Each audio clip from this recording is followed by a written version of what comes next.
Ito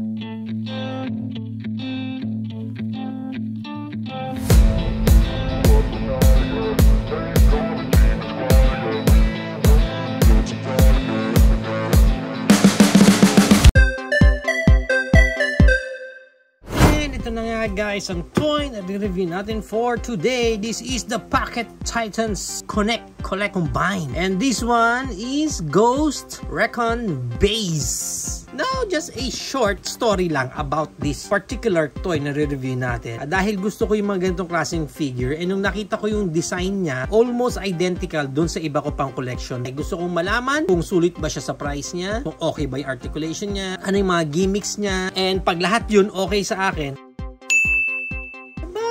mukhang may bagong line of toy tayong kukolektahin. Now, pag binili natin siya, ganyang klaseng packaging meron siya sa harap and sa likod, sa gilid, sa kabilang gilid. Makikita nyo pa nga yung price dyan na $579. Shoutout sa Toy Kingdom. So, super mura kasi nung price niya. And yung mga ganitong klaseng figure kasi, na talagang kinokollect ko na, nag-range siya around 800 to 1,500 sa Shopee or Lazada. Baka pwede ko siyang idagdag doon sa existing collection ko. Ayan pa yung tsura ng box niya sa taas. And sa ilalim, yan. And pag i-open natin yung box niya, okay yung packaging niya.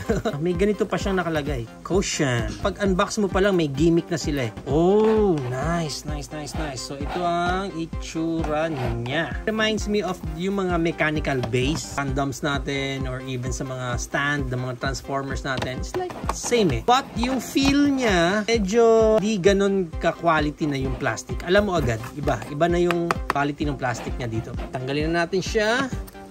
Yan. Okay to ha. Ito yung transparent niya. Check muna natin yung laman dito sa loob. We have 3 plastics. And check muna natin yung laman ng bawat isa. Ang meron tayo dito is yung kanyang manual. And next we have here. Oh, nice. May mga decals din. Ang ganda ng mga decals ha. I mean yung design. Particularly yung design niya. It looks like water decals. We also have here. Mukhang water decals din. Ang ganda ng design eh, no? Parang yun yata yung maliit doon sa half. And then, we have here yung card naman niya. Sa likod, yung mga stats nila. Another card niya dito. Hindi naman siya naka-cut out. And kasama nun, nung plastic na yun, nandito na yung ating miniature soldier. Hindi ako sold sa itsura ng miniature soldier nila kasi literally all white lang siya. And then mabilis matanggal yung mga parts niya. And yung overall design niya medyo off sa akin. Laki ng kamay. Nakakatayo ba siya? Check natin kung makakatayo. Nice. Kaya naman kasi malapad yung mga pae. Next, we have here sa isang plastic naman. Parang mga accessories lang yan. Check natin isa-isa. We have here parang isa pang black. I think parang connector to. Pwede magsilbi as connector. We have here isa pang parang connector lang din dito.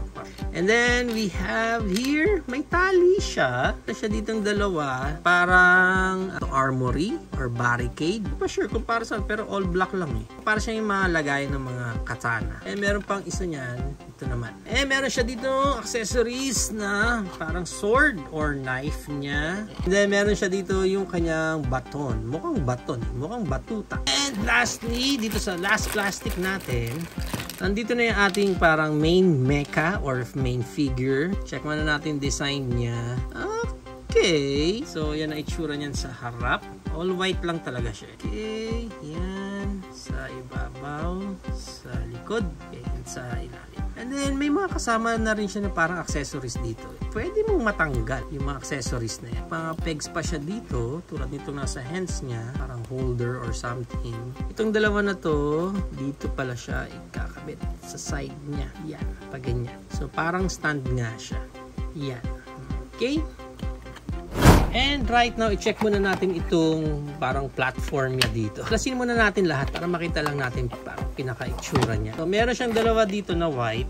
Yung 4 na piraso na white dito is iba-iba yung ilalim niya. And ito kasi, pwede rin matanggal eh. Ayan, no? So, pag tinanggal mo ba siya, pwede siyang ikabit dito.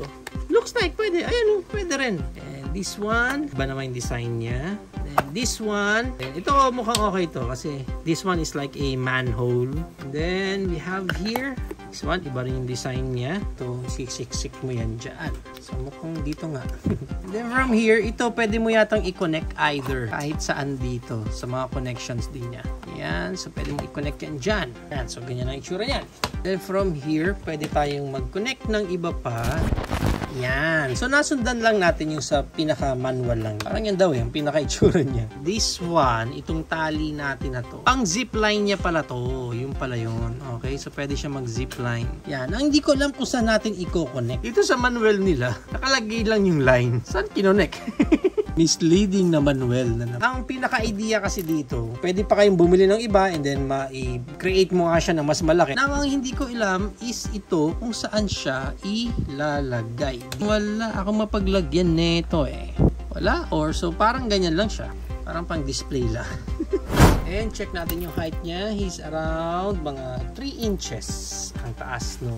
And compare na natin siya sa iba pang mga mech suit na meron ako sa collection ko. Wherein kaya nga ako bumili nito eh. Kasi gusto ko makita kung babagay ba siya sa current collection ko. Kasi meron ako dito para mga KO version lang din naman. Mga Diaclone. Ito power suit din to. And then pwede ka rin maglagay ng pilot dyan. Diba? Parang same sila eh, na ginagawa sa buhay. Yan. And let's see kung kakasya dito sa mga cockpit natin. Parang hindi kakasya. Masyadong malaki yung mga pilots nila. Nakasiksik na doon. Hindi siya nakaupo. Kasya siya, pero hindi siya nakaupo. Sasama pa sa mismo cockpit. Ganyan yung itsura ng pilot natin. Hindi siya mukhang pilot. Mukha siyang prisoner doon sa loob. Hindi siya kasya. Masyadong maliit. Try natin dito ilagay naman sa kabila. Baka dito, mas kasya siya. Let's see. Parang masikip din siya. Hindi siya kasya. So, hindi kasya yung mga pilot. Meron pa akong iba niya ng mga power suit din tulad nito. And then, mostly itong mga ganito kong power suits is meron din yan lagayan dyan. Kung na isisiksik yun, obvious na hindi siya kasya dyan. Pero itong mga to, most ng mga power suits ko na to, nakukuha ko lang sa MFT. Kasama siya. Included talaga siya. MFT line. May sinasama silang mga ganyan. Ayan. O, di ba mas okay? I have a bunch of power suits pa dito sa likod. Yan. Yan, makita nyo, iba't iba yung design sila. Ang ganda kasi, sa liit nila na yan, ang gaganda ng mga design sila. Iba-iba yung designs nila. May mga detail. Nag-differentiate sa bawat isa, yung colors. Then, sabi ko nga, kung okay din naman itong Pocket Titans natin na to, magjo-join siya doon sa collection natin. So, there you have it na guys. Ito na ang ating Pocket Titans Ghost. What do you think of this figure guys? For its price, okay na rin ba sa inyo? Nakita niyo yung quality nila?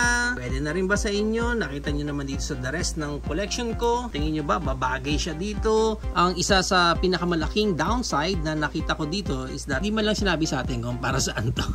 Yan yung isa sa pinakaayaw ko pag bumibili ako ng mga toys. Kasi parang naglalagay sila or nag-i-include sila ng accessories na hindi natin alam kung para saan, kung saan mo siya gagamitin. Especially itong parang zipline nila dito. Okay, sana maganda yung gimmick na yon, may ganun sila, pero saan ko ikakabit? Walang nakalagay sa manual. Hindi ko ma-maximize. Hindi ko alam kung para saan siya. Ba't siya in-include dyan? Pagdating dito sa ating main mecha suit, hindi ako gaanong satisfied dun sa design, even sa quality niya. Parang medyo cheap yung plastic. Yung mismong aesthetic ng robot natin, parang hindi ako ganun napapawaw. Comparing it lang sa current line na meron na ako, ang gaganda ng designs talaga nila. Pero pagdating dito, parang yan na yan.